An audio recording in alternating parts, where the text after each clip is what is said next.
تنیم روستا، گشت و گذار محمود خوشنام در موسیقی بومی ایران.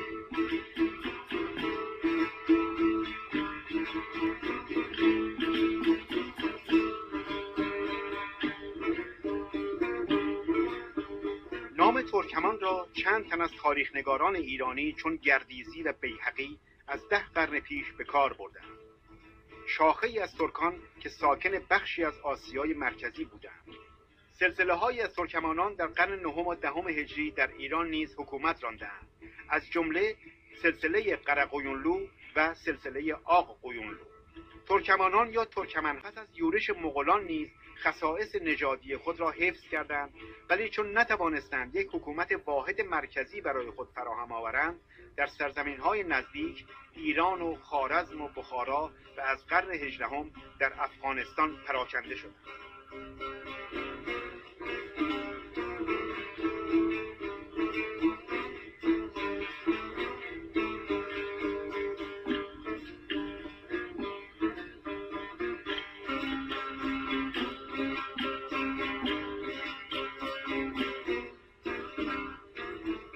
ترکمن‌ها نه تنها همیشه درگیر با حکومت‌های مرکزی بودند که میان خودشان نیز جنگ و اختلاف بسیار پیش آمده است.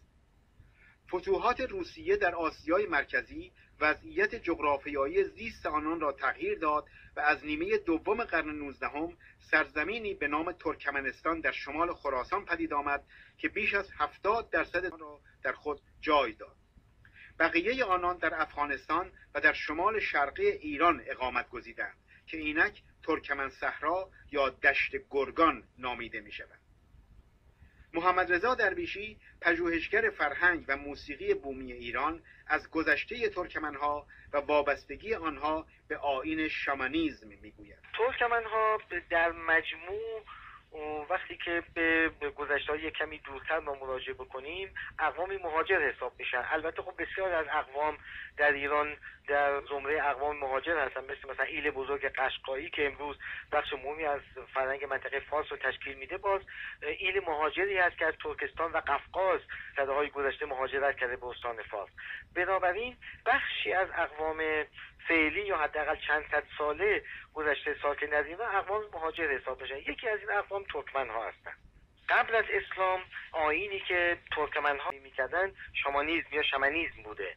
در دوره سامانی اینها در واقع به اسلام گرویدن و حدود 600 سال بعد، یعنی امروز حدود مثلا 400-500 سال حداقل میشه که اینها در منطقه‌ای سکنا گزیدن یا مهاجرت کردن که امروز به اون منطقه ما ترکمن صحرا میگیم. این منطقه شامل جمهوری ترکمنستان و ترکمن صحرای ایران هست که شامل قسمت از استان گلستان و مناطقی از شمال غربی استان خراسان میشه.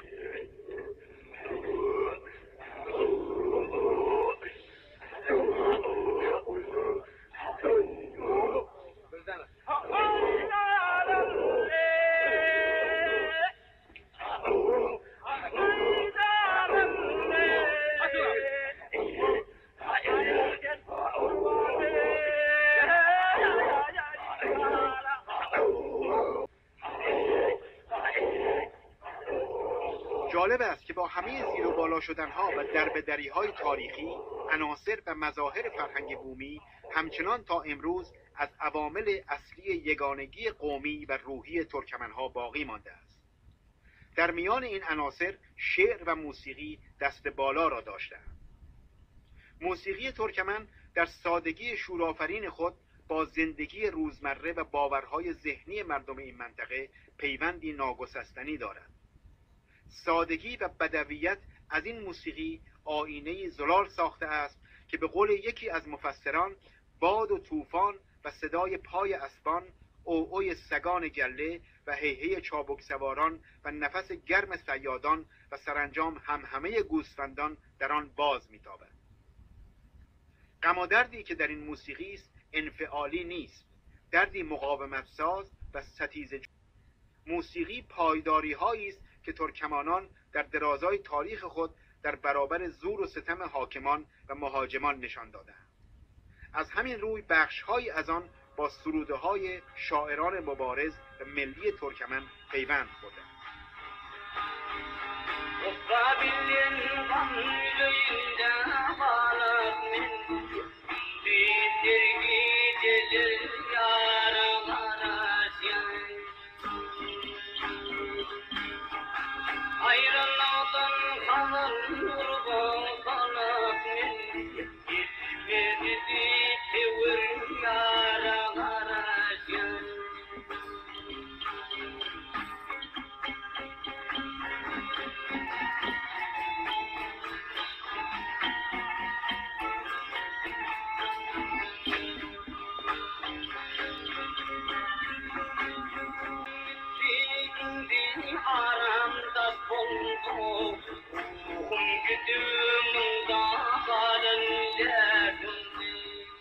نوازندگان برجسته موسیقی ترکمن را چون شمال خراسان بخشی می‌نامند که در برنامه موسیقی خراسان درباره آنها سخن گفتیم.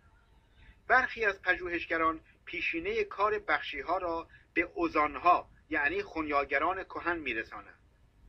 خنیاگران در طول تاریخ در ایران و در سرزمین‌های دیگر آسیای مرکزی نام‌های دیگری به خود گرفتند، مثل عاشق‌ها، اوزان‌ها و بخشی‌ها. محمد رضا درویشی، پژوهشگر موسیقی بومی: منشأ کار اوزان‌ها در واقع ریشه عمیقی در آیین شامانیسم و پرخوانی یا پرخوانی رو ما میتونیم یک نوع جادو پزشکی یا موسیقی درمانی بگیم داشتن. اون تا در گذشته عملکرد آنها به مراتب وسیع‌تر از امروز بوده. اوزان‌ها جادو پزشکی میکردن، موسیقی درمانی میکردن، معتمد ایل و قبیله خودشون بودن، رهبر مذهبی قبیله خودشون بودن، خنیاگر بودن، نوازنده بودن، شاعر بودن، بداهه سرا بودن.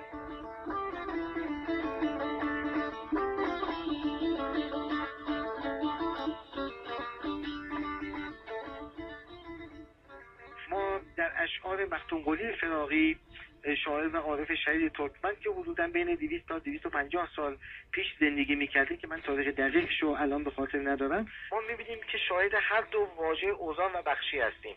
یعنی تا حدود 200 سال پیش هر دو واژه اوزان و بخشی به کار میرفته. منتها پس از مختومقلی فراغی واژه اوزان از زبان ترکمنی و ادبیات ترکمنی حذف میشه و جای خودش رو به واژه بخشی میده.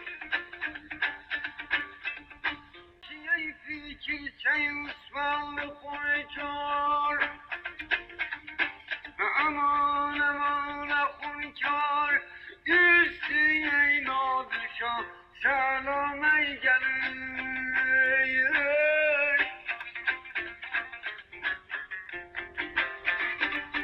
وای غلب چارتا رفنی لشکره آقسی فیان گوشن گلادر وای گلادر. برای عنوان بخشی در طول تاریخ معناهای مختلف آوردند. بعضی آن را باکشی تلفظ می‌کنند که واژه‌ای مغولی است و استاد معنا می‌دهد. برخی دیگر به زبان سانسکریت نسبت می‌دهند که به معنای فقیه بودایی است. در بعضی فرهنگ‌ها به معنای دبیر و منشی نیز آمده است. ولی به نظر